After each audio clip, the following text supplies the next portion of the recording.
send me an explanation of benefits. It'll be dated yesterday. It'll have the lab work and the cost.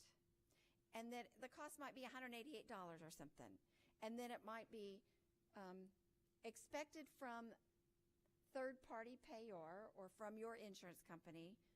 They'll minus that out. Contractual adjustment, they'll minus that out. Amount you may owe, which is the amount I owe, will be $30 or $50. Okay? And that's kind of the way they do the EOBs. Well, this is kind of the same thing. This is the contractual adjustments. As I said, Medicaid might have a $1,000 deal or price that they are going to pay for this particular treatment. And so if they build $1,800, then the contractual agreement is the difference, $800. And the journal entry looks like page 840. Debit contractual adjustments for that $800 and credit allowance for uncollectible and reduced accounts. Make sense? So that then when that person does pay their receivable part and they can take it off the books, they take the allowance off the books as well for that. Is that clear? Let's do a few of those.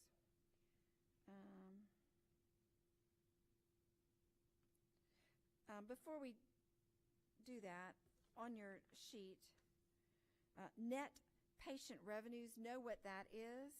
We'll probably have a multiple choice that explains that.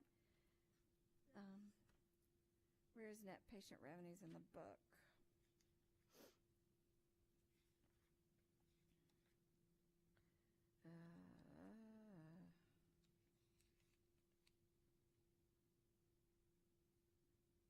Does anybody see it? Well, we'll get to one with a, I know we've got one. I know we've got one in the multiple choice. But know how to compute net patient revenues, net patient service revenue, and what it is. What have you minused out? Is it minus the third-party payors? Is it minus the contractual adjustments, etc.? Services to indigents are not included in receivables or revenues. We've just done that. Know the journal entries, and I just gave you the ones that I had in the book are on this piece of paper, or on yours may not be paper. Okay. There are videos for problems 40 and 41, me doing those. I also recommend problem 36, which would be on your own. Now let's go back and do the rest of our multiple choice and go home. Yep. Number 1, a profit, not-for-profit healthcare entity has the following account balances. What is net patient service revenue? So the question is, what do you include and what do you exclude? And I will do it on the board because I don't have a projector, but I will do it on the board for you so that you know the rest of the story.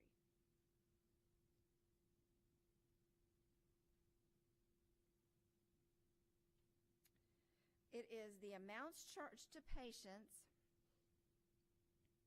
So would that include the $50,000? This is the gift shop where you can go and buy the newspaper when you get bored and you're not real sick. No. Amounts charged to patients, $800,000. We begin there.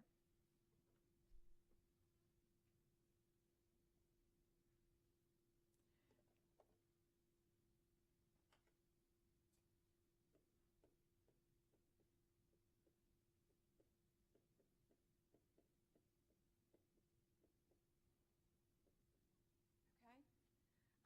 Minus any contractual adjustments and the provision for bad debts. So is interest income either one of those? No. Salary expense for the nurses? No. Provision for bad debts? Yes.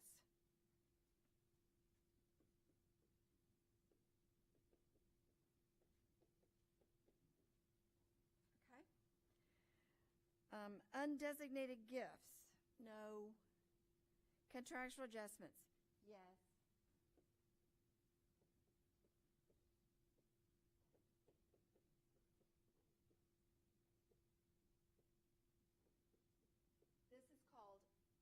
net patient service revenue. It is those three things. And yes, the two are negatives. Any questions about that? So it's D-Dog.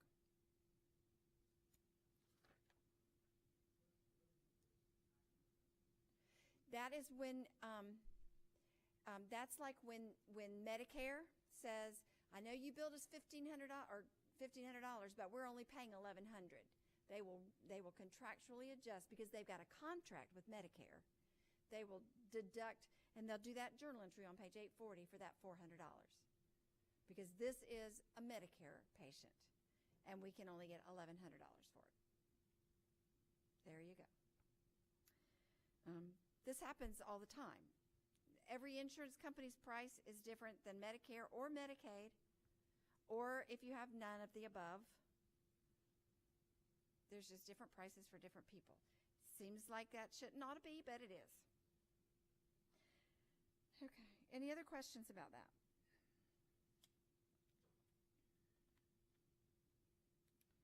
I don't want to do those. Number 14, a not-for-profit medical center, and I'll go back to 13. Perform services in the current year at a charge of $1 million. $200,000 is charity because no collection was expected at the time of the work. The direct costs of the work were $80,000 and the indirect costs were $50,000. What amount has to be disclosed? And the answer is C, CAT. The charity is not even recorded because the entity provided the services to people with no ability to pay. The financial impact of that has to be disclosed. How much was not even debited or credited anywhere. Okay. So that $200,000 would not be right. What amount has to be disclosed? That's what it is, not recorded, but disclosed.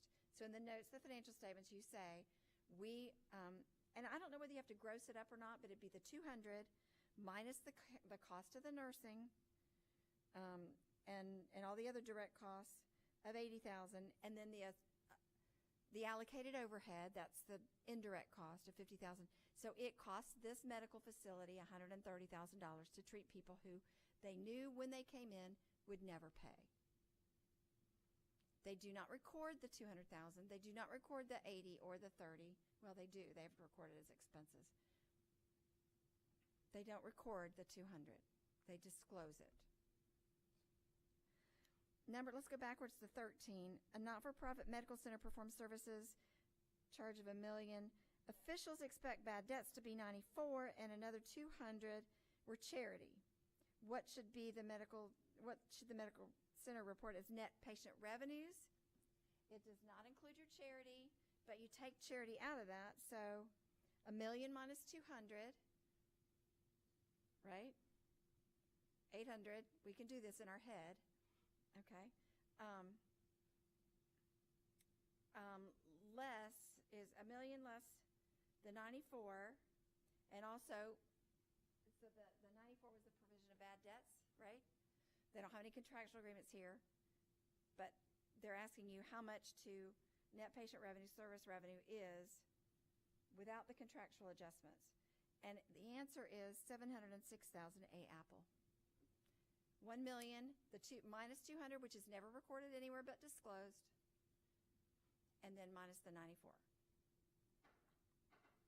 Net patient revenues. More than likely, you will see that on the CPA exam. Medical facility accounting for not-for-profits is on there, which is why I'm spending a lot more time on that than I did on the first half. And journal entries, I'm requiring you. Okay, let's see. 4, 4, 2, 6. Number 18. AB is a private not-for-profit entity. No, I'm just going with 7s. 21. In the accounting for healthcare providers, what are third-party providers? Don't shout it out. We'll do the candy thing. So you choose, and then we'll see if you're right.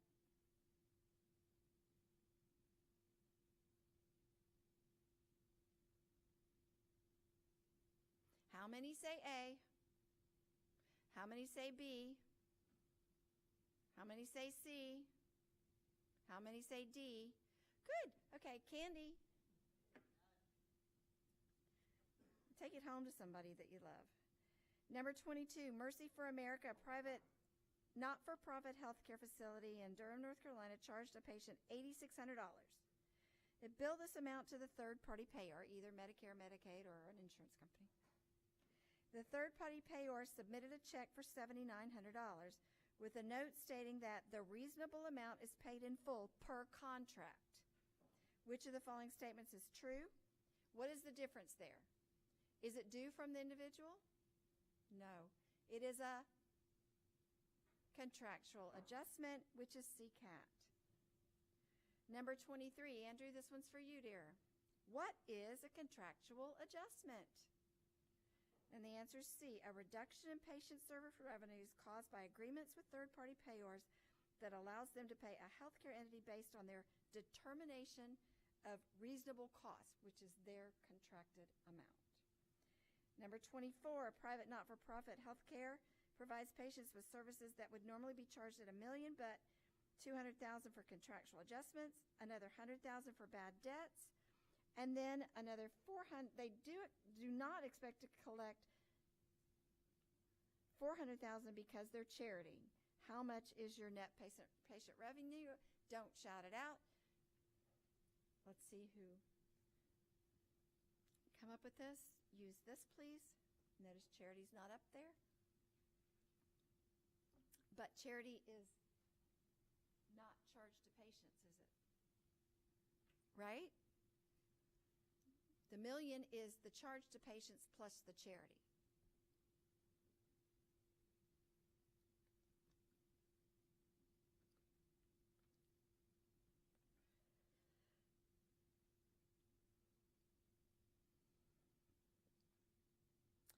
So you need patient service revenues and net patient service revenue.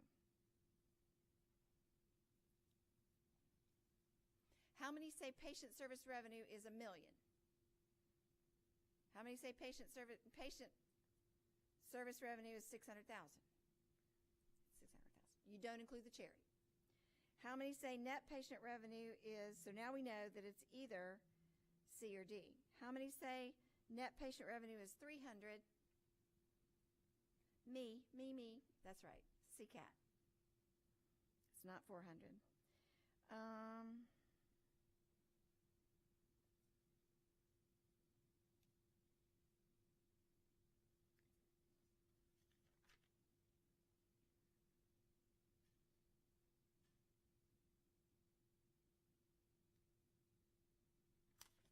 The last thing we'll do tonight is problem 36. How should the hospital report each of these items? Who would like to take a stab at donated medicines? What do you think? Don't look at the solutions. If you do look at the solutions, that's fine, but don't answer right now. Try to guess. What are we going to do with somebody that donates? Somebody comes in and they give us $54,000, of donated medicine. Could be, a pharmaceutical company, whatever, okay? By the way, when your loved one passes, you don't take medicine into your doctor. They don't want it. Okay? They don't want it. They don't know if it's been tampered with and that, whatever. Okay. One of the nicest things about hospice care is not only do they walk you through the end with dignity, but they also help you to remove the things like that and help you to get rid of the hospital bed that was in the living room and the porta potty and all that. They help you to get rid of. And if you bought it, they'll say, we can take it and donate it, but they will get it out. That is a very good, blessed thing. Okay, so what do we do with this donated medicine? Is it an asset? Yeah, it's part of inventory, debit inventory. What are we going to credit?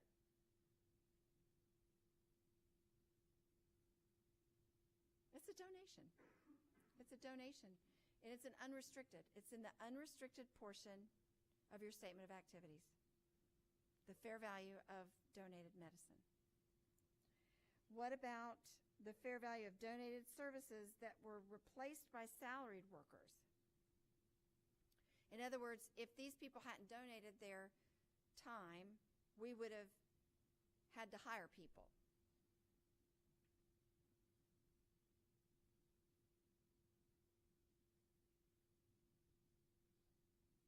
Do we record that? Is this one of the conditions that allows us to record this as a donation? The answer is yes. We had to have that help. Okay. The pink ladies and the pink men at Lakeland Regional, right? They're volunteers and they wear their 1,000-hour badge or their 5,000-hour badge or what, you know what I'm talking about? And they run the little newsstand cart, or they bring the flowers, or somebody's got to take the flowers to the room. And if they didn't volunteer to do it, they'd have to pay people to do it. Or I always wanted to be a candy striper. Anybody ever be a candy striper? I always wanted to do that. I just never did. I went to summer camp instead, but I really wanted to do that. And they had the cutest little uniforms. Oh well. But they are the underaged pink ladies and pink men. Okay. All right, so yes, it is recorded. The fair value of their services, it is in the unrestricted, and it's a donation, but you also record the expense. So you have both the donation and the expense for equivalent salary, equivalent or labor costs donated or something, donated labor. Okay, and then what about donated services that were not replacing salaried workers? This is a person that comes in and they bring their harmonica and they play for anybody who wants to hear it. No. You don't even record it. You don't disclose it. You don't record it. It's not part of the accounting records. What about interest income? It's a revenue, and it is in the unrestricted. Charges to patients.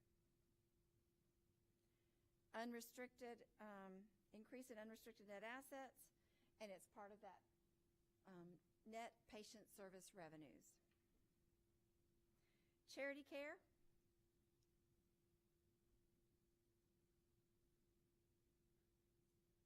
Come on, take a stab. I've told you 3. You disclose it. Disclose the amount, but you don't record it. No debit, no credit. Provision for bad debts, it's also part of the net patient service revenue. That's it for today. So I will tell you my story, but you're welcome to pack up and go home, and it won't hurt my feelings. It won't hurt your grade.